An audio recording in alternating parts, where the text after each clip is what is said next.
नमस्कार बच्चों, Raghunath digital classes में आपका बेटा वेलकम है। और लास्ट क्लास में हमने ऊर्जा संरक्षण की बात कर ली थी। एक स्वतंत्रता पूर्वक गिरती हुई वस्तु की कुल यांत्रिक ऊर्जा नियत होती है, संरक्षित होती है, वो चीज हमने प्रूव कर ली थी। आज हम बात करेंगे बेटा एक जनरल और सिंपल टॉपिक जो बहुत काम आता है फिजिक्स में, संवेग व गतिज ऊर्जा में संबंध। संवेग बेटा आपने बल वाले चैप्टर में, इससे पिछले वाले चैप्टर में डिस्कस किया था जब हमने न्यूटन की गति के नियम पढ़े थे, तो हमने संवेग को परिभाषित किया था। संवेग एक सदिश राशि होती है द्रव्यमान व वस्तु के वेग के गुणनफल को, वस्तु के द्रव्यमान व वस्तु के वेग के गुणनफल को हम संवेग कहते हैं। जिस दिशा में वस्तु गतिशील होती है उसी दिशा में उसमें संवेग उत्पन्न होता है। P बराबर m। और गतिज ऊर्जा तो अभी अभी हमने पढ़ा है, वस्तु का द्रव्यमान और वेग का गुणनफल ये है, बट गतिज ऊर्जा अदिश राशि है, 1/2 mv² होता है सूत्र, और संवेग सदिश राशि है, ये सदिश है और ये अदिश है। ठीक है, तो इन दोनों के परिमाण में क्या संबंध होता है वो हम डिस्कस करते हैं। हम मान लेते हैं कि एक m द्रव्यमान की वस्तु है, ऐसे लिखते हैं, माना एक स्मॉल m द्रव्यमान की वस्तु, माना एक स्मॉल m द्रव्यमान की वस्तु स्मॉल v वेग से गतिशील है।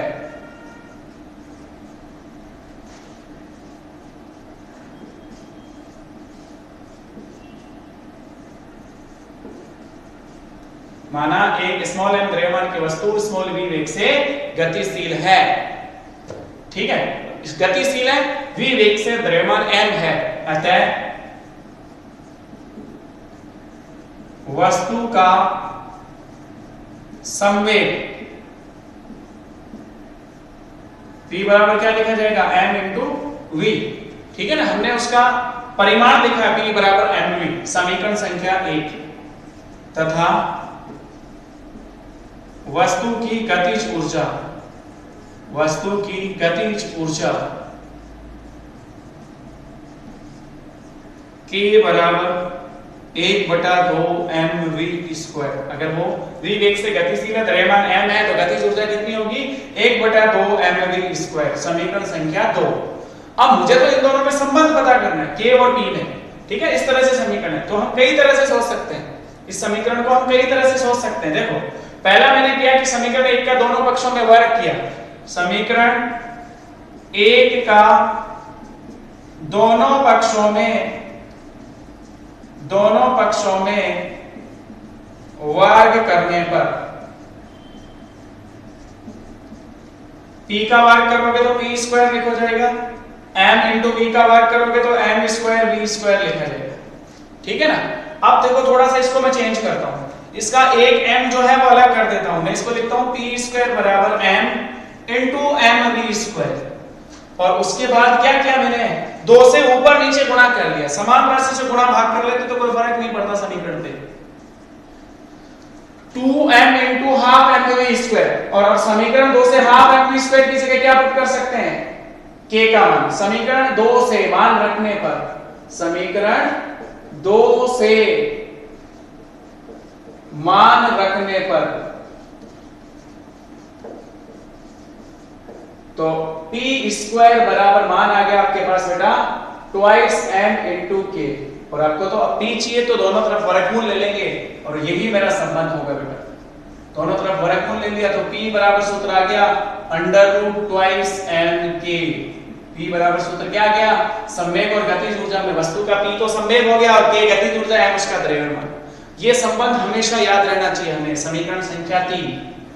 इसको हम कई तरह से सोच सकते हैं। आपके दिमाग में ये आएगा कि सर ये क्यों किया, हम डायरेक्ट यहाँ पे mv की जगह p रख सकते थे, फिर एक v बचा उसकी जगह p/m रखना होता और आंसर आ जाता। ठीक है ना, डायरेक्ट किया तो v² को p² बटा m² रख लो, कैसे भी कर लो, जो भी मर्जी हो, यहाँ से डायरेक्ट ही v का मान जो है p/m यहाँ रख लो और ये संबंध आ जाएगा आपका इस तरह से। ठीक है ना, कैसे भी ज्ञात कर सकते हैं। 3 विशेष स्थितियों की बात करते हैं, विशेष स्थितियां देखो ध्यान से। पहली, यदि वस्तु का द्रव्यमान नियत हो, वैसे जनरली वस्तु का द्रव्यमान नियत ही होता है बेटा, यदि वस्तु का द्रव्यमान m नियत हो, यदि वस्तु का द्रव्यमान m नियत हो अगर m नियत होगा 2 नियत है तो p समानुपाती अंडर रूट के, तो p समानुपाती रूट के। हमेशा संवेग और गतिज ऊर्जा में यह संबंध होना चाहिए, p समानुपाती अंडर रूट के होगा। समीकरण संख्या 4 पहली कंडीशन। दूसरी विशेष स्थिति, ठीक है ना, गतिज ऊर्जा के वर्गमूल के समानुपाती होगा संवेग। दूसरी स्थिति, अगर वस्तु की गतिज ऊर्जा, यदि वस्तु की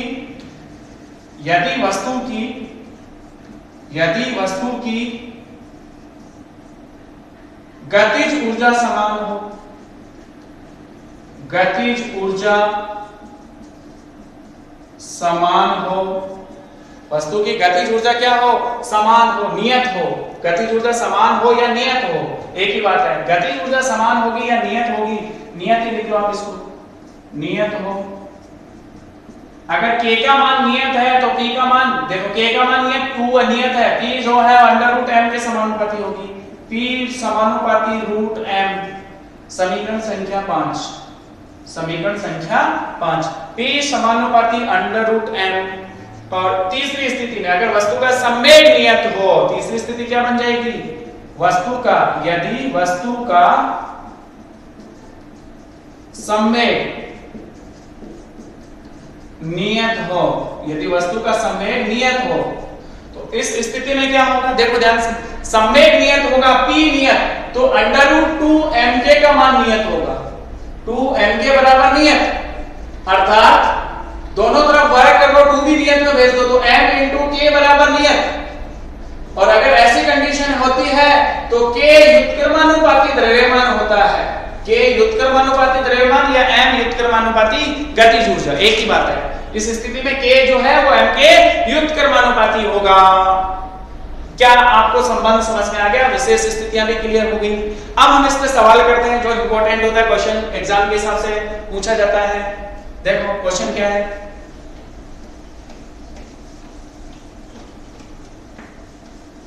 एक वस्तु का संवेग 200% तक बढ़ा दिया जाए तो गतिज ऊर्जा में प्रतिशत वृद्धि ज्ञात कीजिए। सवाल आपके पास है, एक वस्तु का संवेग 200% तक बढ़ा दिया जाए, ठीक है ना, अगर संवेग 200% से बढ़ा दिया जाए तो गतिज ऊर्जा में प्रतिशत वृद्धि ज्ञात कीजिए।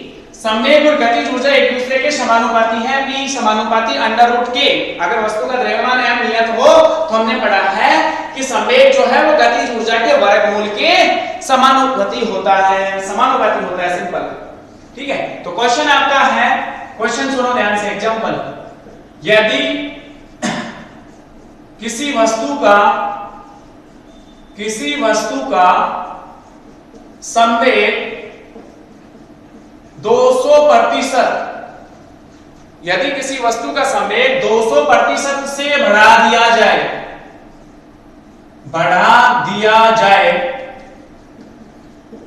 तो गतिज ऊर्जा में प्रतिशत वृद्धि ज्ञात कीजिए। प्रतिशत वृद्धि, ठीक है, थोड़ी सी गणित काम आएगी बेटा, ज्ञात कीजिए। गतिज ऊर्जा में प्रतिशत वृद्धि ज्ञात कीजिए।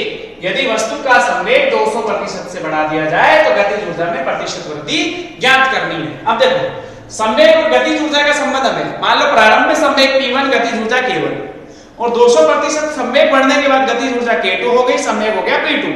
तो उस स्थिति में प्रतिशत वृद्धि निकालनी है, और प्रतिशत वृद्धि का सूत्र होता है कुल वृद्धि अपॉन प्रारंभिक मान गुणा 100%, जो भी है, ठीक है ना। तो गतिज ऊर्जा में प्रतिशत वृद्धि निकालनी होगी तो गतिज ऊर्जा में अंतर k2 k1 बटा k1 गुणा 100, सिंपल।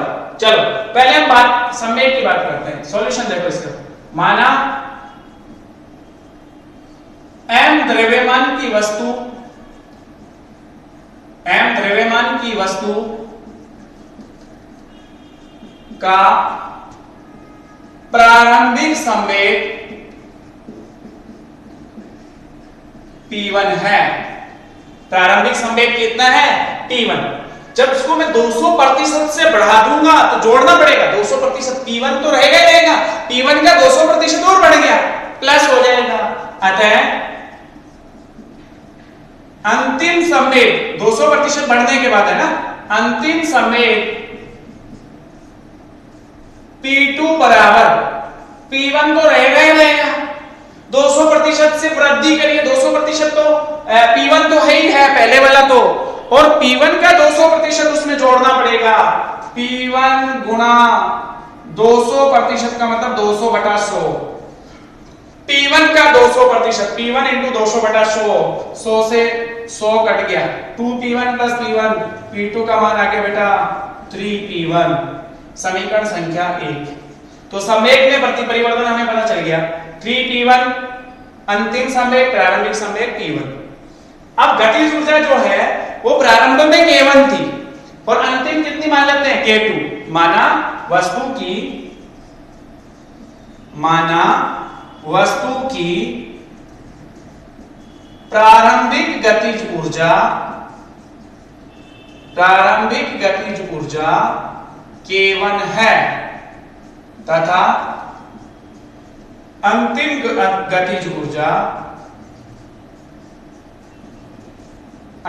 गतिज ऊर्जा K2 हो तो प्रारंभिक गतिज ऊर्जा K1 जब संवेग P1 था और जब संवेग P2 हो गया तो गतिज ऊर्जा कितनी हो गई K2। अतः गतिज ऊर्जा व संवेग के संबंध से, गतिज ऊर्जा व संवेग के संबंध से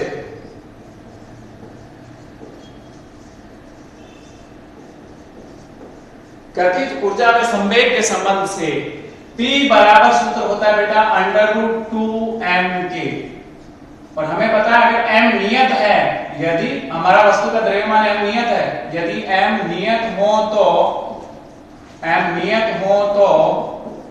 P समानुपाती √k, या मैं लिखूं P स्क्वायर समानुपाती k। अगर स्थितियों की बात करूं प्रारंभिक और अंतिम की, तो प्रारंभिक संवेग P1 स्क्वायर बटा P2 स्क्वायर बराबर K1 बटा K2। माना कि मेरा P1 प्रारंभिक संवेग था, P2 अंतिम संवेग, 3P1 है, K1 प्रारंभिक गतिज ऊर्जा, K2 मुझे ज्ञात करना हो। ठीक है, यहां से मुझे K2 ज्ञात करना हो तो K2 का सूत्र क्या होगा बेटा, K2 बराबर P2 स्क्वायर बटा P1 square into K1। P2 का मान आपके पास है 3P1, ये मान यहां रखो, तो K2 का मान आ गया आपके पास 3P1 का होल स्क्वायर बटा P1 square into K1।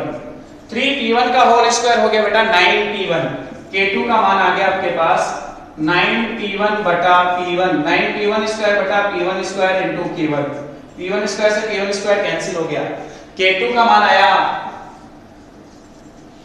K2 बराबर 9K1, और अब गतिज ऊर्जा में प्रतिशत वृद्धि,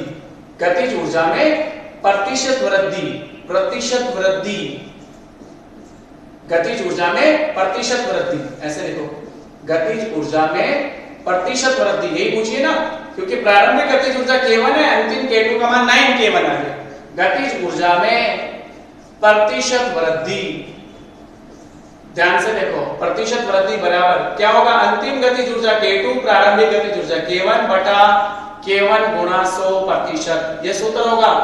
वृद्धि और लॉस का सूत्र आपको यही पता होना चाहिए, जो अंतर है वो बटा प्रारंभिक मान गुणा 100%।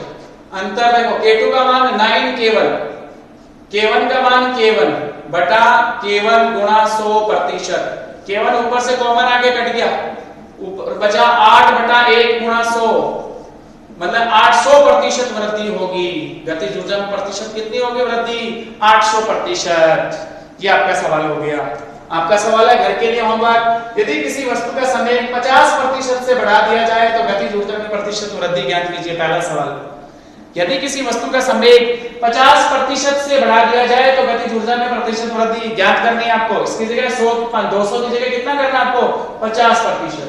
दूसरा सवाल, यदि किसी वस्तु की गतिज ऊर्जा 50% से बढ़ा दी जाए तो संवेग में प्रतिशत वृद्धि ज्ञात कीजिए।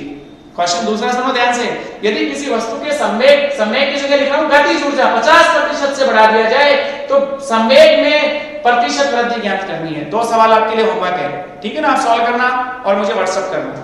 एक जनरल क्वेश्चन और डिस्कस कर लेते हैं, बहुत इजी सा। 50 ग्राम द्रव्यमान की वस्तु को 10 मीटर ऊंचाई से गिराया जाता है। 50 ग्राम की वस्तु को 10 मीटर की ऊंचाई से नीचे गिराया जाता है, तो पृथ्वी की सतह तक पहुंचते समय उसका वेग क्या होगा? 50 ग्राम की वस्तु को पृथ्वी की सतह से 10 मीटर ऊंचाई से गिराया जाता है। सवाल यह है, एक 50 ग्राम की बॉल है, कितने ग्राम की है? 50 ग्राम की वस्तु को स्वतंत्रता पूर्वक गिरवाया जाता है h बराबर 10 मीटर से। h बराबर कितनी ऊंचाई से गिराया जाता है? 10 मीटर से। तो पृथ्वी की सतह तक पहुंचने में जो 50 ग्राम की वस्तु है उसका वेग कितना होगा? तो ये हम ऊर्जा संरक्षण, बहुत सिंपल कांसेप्ट हम कर चुके पहले से कि अगर वस्तु h ऊंचाई पे है तो उसमें स्थितिज ऊर्जा अधिकतम होगी, यहाँ पे स्थितिज ऊर्जा होगी mgh, और अगर मैं इसको स्वतंत्रता पूर्वक नीचे गिराता हूं तो पृथ्वी की सतह पर पहुंचते पहुंचते उसकी गतिज ऊर्जा सारी की स्थितिज ऊर्जा गतिज ऊर्जा में रूपांतरित हो जाती है। ये चीज हम कर चुके हैं। तो mgh जो 1/2 mv स्क्वायर के बराबर होगी स्थिति में, तो 1/2 mv स्क्वायर बराबर mgh। mgh, m से m कैंसिल हो गया, अर्थात v स्क्वायर बराबर 2gh। ये सूत्र अपन डिराइव कर चुके पहले, तो v का मान कितना आएगा बेटा? √2gh। अब मान रख लो, 2g का मान जनरली 10 ले लेते हैं, h का मान 10, 200 का रूट 2√10, √10√2 मीटर प्रति सेकंड। क्या आपका अंतिम वेग होगा वस्तु का? सतह तक पहुंचने में जो वेग होगा वो 10√2 होगा, 200 का वर्गमूल ले लेंगे। ठीक है बेटा, ये टॉपिक भी हमारा कंप्लीट हो गया। अगली क्लास में हम बात करेंगे शक्ति की, पावर। ठीक है ना, अभी तक हमने ऊर्जा से संबंधित सारे टॉपिक डिस्कस कर लिए, उससे पहले हमने कार्य पढ़ा था, और अगली क्लास में बेटा हम पावर की बात करेंगे, फिर टक्कर, और फिर ये चैप्टर फिनिश हो जाएगा। Thank you.